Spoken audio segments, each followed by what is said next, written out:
la lévitation, l'autre challenge des magiciens.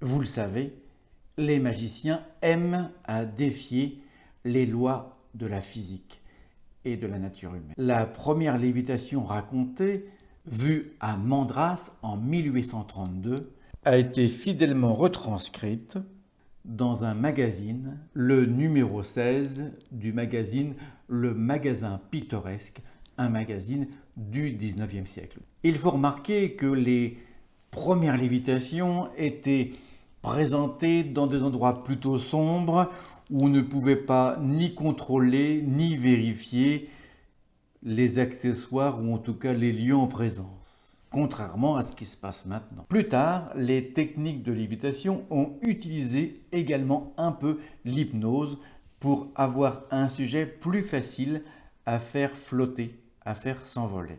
Une fois encore, les magiciens ont mis en œuvre des moyens totalement incroyables et ont fait preuve d'une créativité, d'une inventivité sans limite pour arriver à leur fin et permettre de créer les premières grandes et vraies lévitations. Défier les lois de la physique, on peut le dire, c'est une véritable gageure pour la plupart de ces grands artistes illusionnistes. C'est même une seconde nature pour la plupart d'entre eux pour créer, réaliser l'impossible.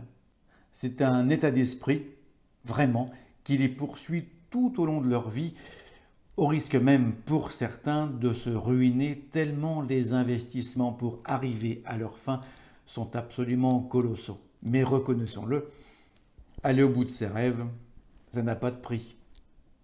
Étonnant, non ?